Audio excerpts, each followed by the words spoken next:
दोस्तों, हम रोज़मर्रा बहुत सी चीज़ें यूज़ करते हैं। जब किसी चीज़ की ज़रूरत पड़ती है तो हम मार्केट से वो चीज़ खरीद लेते हैं। लेकिन क्या आपको पता है कि ये चीज़ें कैसे बनती हैं? आज हम आपको दिखाते हैं कि ये चीज़ें फैक्ट्री में बनती कैसे हैं। तो चलिए दोस्तों, शुरू करते हैं आज की हमारी ये वीडियो।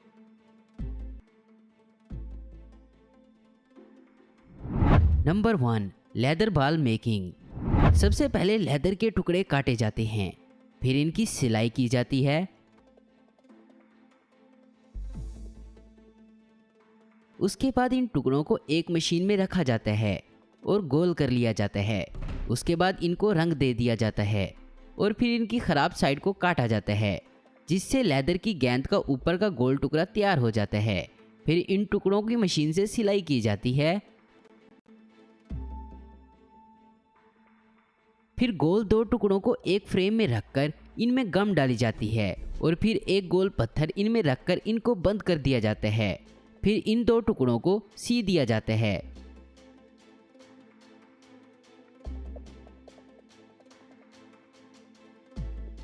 और फिर इस सिलाई पर प्रेशर डालकर तमाम गेंद को गोल कर दिया जाता है। उसके बाद इन पर कंपनी अपनी मोहर लगाकर मार्केट में फरोख्त के लिए पेश कर देती है। Number 2, LPG cylinder manufacturing. Cylinder बनाने के लिए एक लोहे की चादर को इस तरह काटा जाता है कि ये आधे गोल कैप्सूल की तरह बन जाता है। इसके बाद सिलेंडर के दो हिस्सों को मिलाकर वेल्ड कर दिया जाता है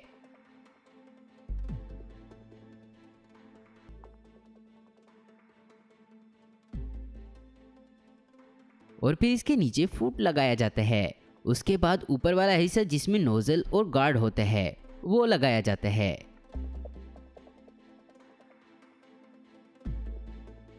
और ये भी चादर को काट कर बनाया जाता है। फिर इस सिलेंडर को पेंट कर दिया जाता है और सिलेंडर बनकर तैयार हो जाता है। Number 3, tooth brush making. इसको बनाने के लिए पहले ब्रश का फ्रेम प्लास्टिक से बनाया जाता है।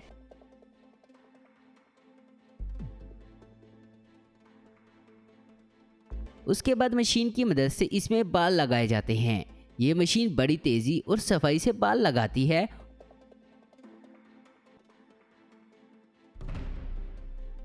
और इस तरह ये ब्रश बनकर तैयार हो जाता है।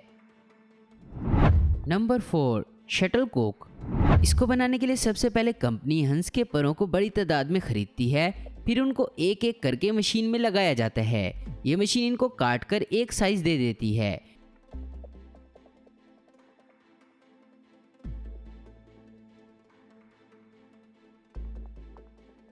फिर शटल कॉक के नीचे वाली गद्दी बनाई जाती है। फिर एक मशीन सुराख करती है और दूसरी इस गद्दी में इन परों को फंसाती जाती है।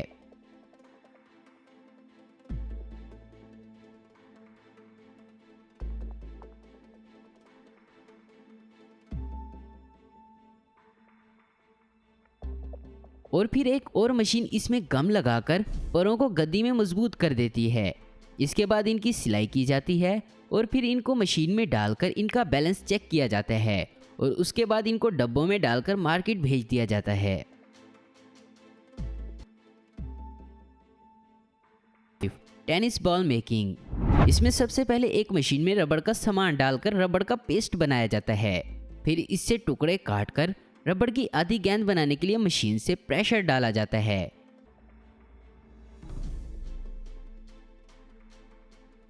फिर इन टुकड़ों को सीधा करके पॉलिश किया जाता है और एक मशीन के जरिए वजन डालकर दो आधे टुकड़ों को गम लगाकर जोड़ दिया जाता है।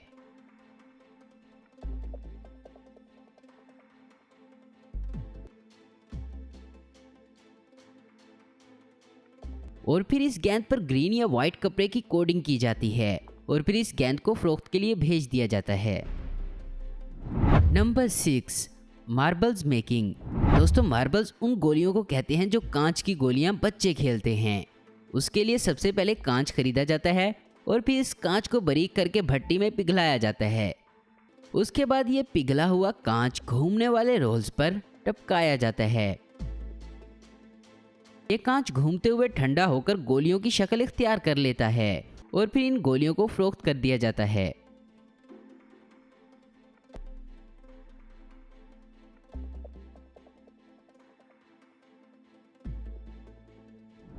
नंबर 7, ग्लास बोतल।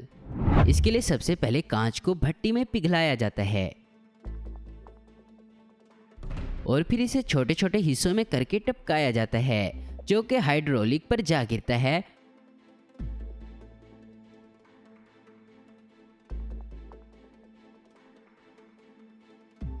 फिर इस कांच को अलग अलग फ्रेमों में से गुजारा जाता है। इस तरह ये ठंडी होकर बोतलें तैयार हो जाती हैं। Number 8, sports shoes. शूज के लिए सबसे पहले शूज के ऊपर का कपड़ा सिलाई करके तैयार किया जाता है।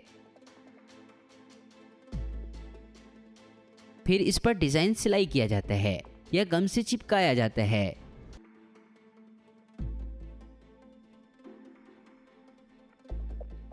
फिर इस कपड़े को बुने हुए सोल पर रखकर प्रेस कर दिया जाता है। उसके बाद शूज में तस्मा डाला जाता है और ये पूरी तरह तैयार हो जाता है।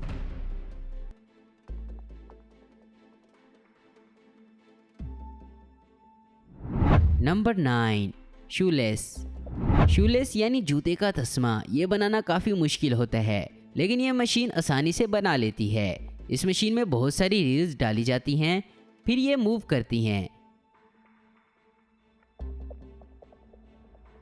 और फीता यानी तस्मा बनना शुरू हो जाता है। Number 10, soap. नहाने वाले साबुन के लिए सबसे पहले ग्लिसरीन, जीसी एसिड को मिलाकर पाउडर बनाया जाता है।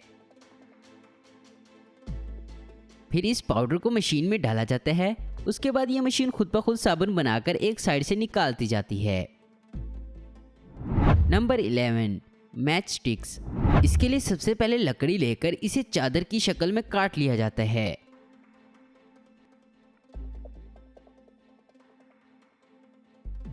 फिर मशीन से इसके छोटे छोटे टुकड़े किए जाते हैं। फिर इनको एक सांचे में लगाया जाता है और फिर सारी तीलियों को मसाले के पेस्ट में डुबोकर सुखाया जाता है। उसके बाद इन तीलियों को माचिस की डब्बी में डालकर फरोख्त के लिए भेजा जाता है।